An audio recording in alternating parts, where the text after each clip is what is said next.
Welcome back to our channel. సప్త శనివారాల వ్రతంలో ఈరోజు 6వ వారం. పూజ కోసం పువ్వులు కోయడానికని బయటకు వచ్చాను. సన్ వ్యూ చూడండి ఎంత బాగుందో. డే అంతా ఫుల్ వేడున్నా నైట్ మాత్రం మంచు పడుతుంది, చల్లగా ఉంటుంది నైట్ క్లైమేట్. మాకైతే ఇంటి చుట్టూ చెట్లు మొక్కలు ఎక్కువ ఉండడం వల్ల ఇంకా చల్లగా ఉంటుంది నైట్ అంతా. 2 వీక్స్ నుంచి అయితే వర్షం కూడా బాగా పడుతుంది. ఈ రోజు కూడా నేను పువ్వులు కోసుకునే టైంకి ముందు వర్షం పడింది. సో అందుకే మొక్కల పైన కూడా ఫుల్గా వాటర్ ఉంది. నేను అలా కొమ్మ లాగి కోస్తుంటే వాటర్ డ్రాప్స్ వచ్చి పడుతున్నాయి. ఇంకా అలా వర్షం పడడం వల్ల మొక్కలు పువ్వులన్నీ ఎంత ఫ్రెష్గా ఉన్నాయో.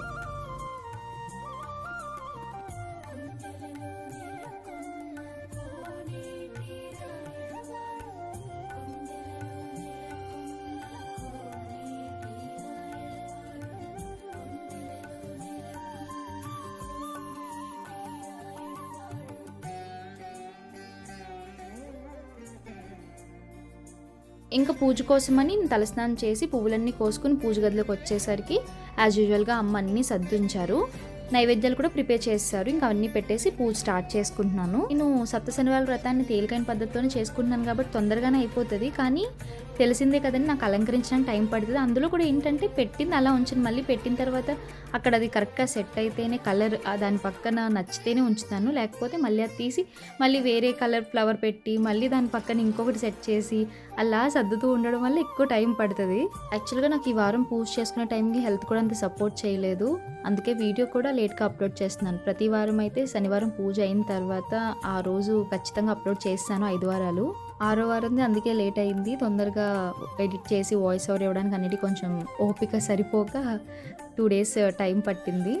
హెల్త్ సపోర్ట్ చేయకపోయినా సరే పూజ చేసుకోవడం మానకూడదు అనిపించింది. ఎందుకంటే కుదరడమే అదృష్టం. అన్ని వారాలు లైన్గా కలిసి వస్తే పూజ తొందరగా కంప్లీట్ అయిపోతుంది. మనకు కూడా ఏ వారం మధ్యలో ఆపినట్టు అనిపించదు.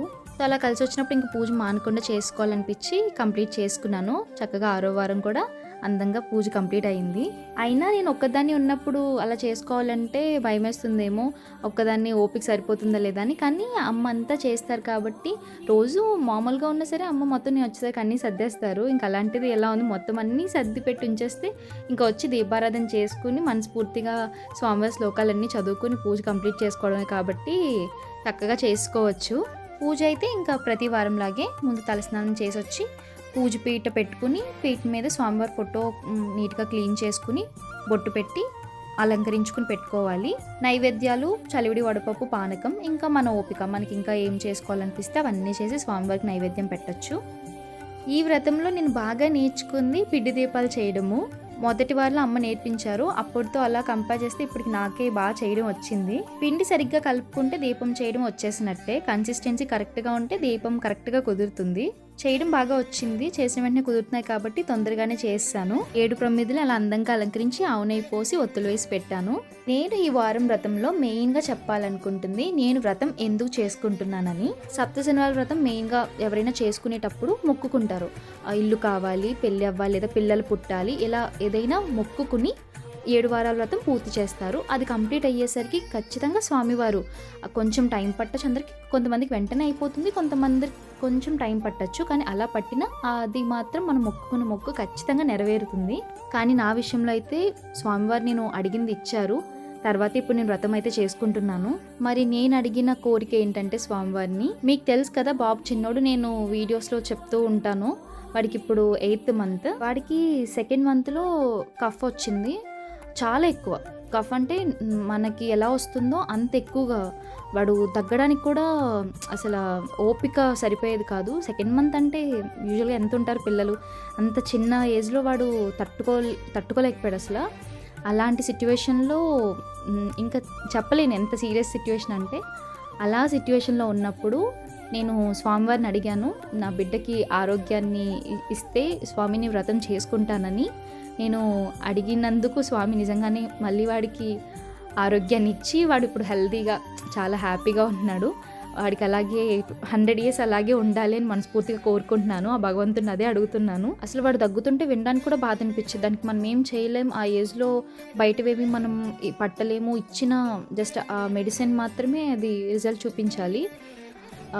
ఇప్పుడు కూడా నేను అసలు చెప్పలేకపోతున్నాను. అలాంటి సిట్యువేషన్ని ఎలా భరించానో కూడా తెలీదు. అయినా దాని గురించి ఎందుకు చెప్తున్నానంటే స్వామివారి మహిమ గురించి చెప్పాలని. అమ్మ ఇంటి దగ్గర 7 వారాల వ్రతం కంప్లీట్ చేసుకున్నారు. ప్రతి వారం కూడా పూజ కంప్లీట్ అయిన తర్వాత ఇంట్లో వ్రతం చేసుకోవడం, వ్రతం పూర్తయిన తర్వాత వాడపల్లి వెళ్ళేవారు. అలా 7 వారాలు కంప్లీట్ అయ్యేసరికి నిజంగా అసలు ఇలాంటి కొన్ని చెప్తుంటే మనకి ఎవరైనా చెప్తుంటే అనిపిస్తుంది ఇలా చెప్తే నిజంగా ఇలా జరిగిందా ఎంత అద్భుతం అని. కానీ మనకి అది కనిపించినప్పుడు అది ఇంకా అసలు నమ్మలేం అసలు. ఇలా 7 వారాలు కంప్లీట్ అయింది. 8వ వారానికి నేను ప్రెగ్నెంట్ అని తెలిసింది. నాకు ఇంకా అలాంటి సిచ్యువేషన్లో ఉన్నప్పుడు అమ్మ 7 వారాల వ్రతం కంప్లీట్ చేశాకే వీడు పుట్టాడు, నేను ఆ వ్రతం చేసుకుంటాను, వాడు మళ్ళీ అలా హెల్దీగా హ్యాపీగా తిరిగితే చాలు, అలా ఉంటే నేను వ్రతం చేసుకుంటాను స్వామి అని కోరుకున్నాను. స్వామివారు నా కోరిక విన్నారు. వెంకటేశ్వర స్వామి నాకు ఇలా హ్యాపీగా వ్రతం చేసుకునే అదృష్టాన్ని ఇచ్చారు. ఆయన మొక్కు తీరుస్తున్నాను. అందుకే వాడు చిన్నగా ఉన్నా సరే నేను మొక్కిన మొక్కులన్నీ తీర్చేస్తున్నాను. ఇదొక్కటే కాదు, ఇంకా ఈ ముందు నేను పోస్ట్ చేయలేదు, కానీ వాడు పుట్టినప్పటి నుంచి ఇంట్లో ప్రతిరోజు ఏదో ఒక ఈ పూజ కోసమో లేదా గుడికి వెళ్ళడము, ఎక్కడన్నా మొక్కులు ఒక్కటి కాదండి అసలు. వాడు పుట్టడానికి, తర్వాత పుట్టిన తర్వాత వాడు మళ్ళీ హెల్తీగా ఉండడానికి మేము మొక్కిన మొక్కులన్నీ తీర్చుతున్నాము. అంతే కదా, మనకి ఏదైనా కష్టం వచ్చినప్పుడు భగవంతుడు మాత్రమే ఆ కష్టం నుంచి మనల్ని బయటపడేయగలడు. మనం చేయాల్సిన ప్రయత్నం మనం చెయ్యాలి. ఆ చేసిన ప్రయత్నానికి ఆయన తోడుగా ఉంటేనే ఆ ప్రాబ్లం నుంచి మనం బయటపడతాము. ఈ మొక్కులు ఇవన్నీ చూసి చాలామంది ఇలా మొక్కితేనే భగవంతుడు నెరవేరుస్తాడా అంటే నేను చెప్పలేను, కానీ నేనైతే చాలా గట్టిగా నమ్ముతాను. ప్రతి చిన్నదానికి అది కావాలి ఇది కావాలని అయితే నేను కోరికలు కోరి స్వామివారిని ఇబ్బంది పెట్టాను. నాకు ఏదైనా కష్టం వస్తే మాత్రం స్వామివారికే చెప్పి ఆ కష్టం నుంచి బయటపడేయమని ఆయన్ని అడుగుతాను. నేననే కాదండి, ఎవరైనా సరే ఆయన్ని అడగాలి, ఆ భగవంతుడే చూసుకుంటాడు. మామూలుగా అయితే మొక్కిన మొక్కు ఎవరికి చెప్పకూడదు అంటారు కదండి, కానీ నాకైతే మొక్కిన మొక్కు నెరవేరింది కదండి, అందుకే నేను చెప్తున్నాను. అలానే అంతే భక్తితో నేను స్వామివారికి వ్రతం పూర్తి చేస్తున్నాను. ఈ ఒక్కసారి కాదండి, లైఫ్ టైం మొత్తం నేను స్వామివారి వ్రతం మానకుండా చేసుకుందాం అనుకుంటున్నాను. అలా ప్రతి సంవత్సరం అనుకుంటున్నాను. సంవత్సరంలో ఒక్కసారైనా స్వామివారు నాకు అలా వ్రతాన్ని చేసుకునే అదృష్టాన్ని ఇవ్వాలి. పూజ చేసుకోవాలంటే ముందుగా ఆరోగ్యం కావాలి. ఇంట్లో మనశ్శాంతిగా పూజ చేసుకునే అవకాశం కుదిరితే ఖచ్చితంగా స్వామివారి పూజ చేసుకుందామని అనుకుంటున్నాను. ఎక్కడ కుదిరితే అక్కడ. ఇప్పుడంటే అమ్మ వాళ్ళ ఇంట్లో ఉంటున్నాను, బాబు చిన్నోడు కాబట్టి అమ్మగారి ఇంట్లో ఉంటున్నాను కాబట్టి ఇక్కడ అమ్మ వాళ్ళ ఇంట్లో చేసుకున్నాను వ్రతం. తర్వాత అత్తమ్మ వాళ్ళ ఇంట్లో అయితే అక్కడ, లేకపోతే మేము వేరే చోటు ఉంటే అక్కడ. ఎక్కడైనా సరే ఇలానే వ్రతం ఇంత అందంగా చేసుకునే అదృష్టాన్ని ఇవ్వాలి స్వామివారే. సో ఇదే చెప్పాలనుకున్నాను. మెయిన్గా ఇదే రీజన్ నేను వ్రతం చేసుకోవడానికి. స్వామివారి మహిమ గురించి చెప్పాలనిపించింది, దానికోసమని నేను ఇంత స్పెసిఫిక్గా చెప్తున్నాను. వ్రతం చేసుకున్నప్పుడు వచ్చే ఫలితం ఆ మంచి మనం చెప్తే ఇంకెవరికైనా చేసుకోవాలనిపిస్తుంది కదండి. మనం చేసుకుని మనకి దానివల్ల కనిపించిన ఫలితాన్ని ఆ మంచిని మనం చెప్తే ఇంకా ఎవరికైనా చేసుకోవాలనిపించినప్పుడు వాళ్ళకి ఇది జరిగింది, మంచి జరిగింది వ్రతం చేసుకోవడం వల్ల, మనము చేసుకుంటే మన ఇంట్లో కూడా ఇలా మంచి జరుగుతుంది అని అనిపిస్తుంది కదండి. మనం వ్రతక చదివినప్పుడు కూడా అదే ఉంటుంది. ఇప్పుడు స్వామివారి వ్రత కథ అవ్వచ్చు, లేకపోతే ఏదైనా వ్రతం చేసుకున్నప్పుడు కథ ఏముంటుందంటే ఈ వ్రతం చేయడం వల్ల ఇలాంటి ఫలితం ఉంటుంది అని ఆ కథలో మెన్షన్ చేసి ఉంటుంది. ఆ కథ చదువుతున్నంతసేపు అంటే మనకి వీళ్ళకి ఎలా జరిగింది కాబట్టి మనం కూడా చేసుకుంటే స్వామివారికి మనకి అంత మంచి చూపిస్తారని మనం ఆ పూజ చేసుకుంటూ ఉంటాం. సో నేను దానికోసమని నేను ఇంత క్లియర్గా ఎక్స్ప్లెయిన్ చేస్తున్నాను. యూజువల్గా చూస్తూ ఉంటే మన ఛానల్లో ఎక్కువ నేను ఇలా పూజలకు సంబంధించిన వీడియోస్ ఎక్కువ పెడుతూ ఉంటాను. ఒకరు మనల్ని చేసి పూజ చేసుకున్నారంటే మనం చేసే పూజ చాలా మంది ఎలా ఫీల్ అవుతారంటే ఏదైనా పూజ చేసుకున్నప్పుడు లేదా వ్రతం చేసుకున్నప్పుడు ఇది ఎవరికి చెప్పకూడదు, మనకు వచ్చిన ఈ ఫలితం వాళ్ళకి వచ్చేస్తుంది, వాళ్ళకి మంచి జరిగిపోతుంది అని అనుకుంటారు. అలా అస్సలు అనుకోకండి. ఏదో విధంగా తెలిసి పూజ చేసుకుంటే మంచి జరుగుతుంది. మన ద్వారా తెలిసినప్పుడు ఒక 10 మంది అయినా పూజ చేసుకుని ఆ ఫలితాన్ని పొందితే అందులో కనీసం ఒక 1% అయినా సరే ఆ పూజ ఫలితం మనకి కూడా దక్కుతుంది.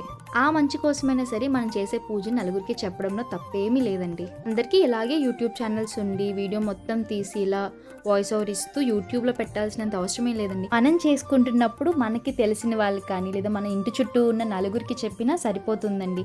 వాళ్ళు చేసుకుంటారా చేసుకోలేదా అన్నది వాళ్ళ ఇష్టం మీద ఆధారపడి ఉంటుంది. ఎందుకంటే అందరికీ అన్నీ తెలియవు. ఈరోజు ఇలా మంచి రోజు, ఇది ఎలా చేసుకుంటేని మనం చెప్తే అయ్యో మాకు కూడా తెలిస్తే మేము చేసుకునే వాళ్ళమే అని కొంతమంది ఫీల్ అవుతూ ఉంటారు. అలా అనిపించుకోకుండా మనం చెప్తే వాళ్ళు కూడా చేసుకుంటారు, వాళ్ళకి మంచి జరుగుతుంది, వాళ్ళకి చెప్పినందుకు మనకి డబుల్ మంచి జరుగుతుంది. నా 6వ వారం వ్రతం కూడా చాలా చక్కగా అందంగా కంప్లీట్ అయ్యింది.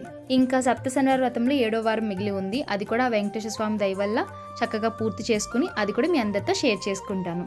ఇంకా పూజ అంతా కంప్లీట్ అయిపోయింది కదా, ఇంకా ఫైనల్గా హారతి ఇచ్చి పూజ కంప్లీట్ చేసుకుంటున్నాను.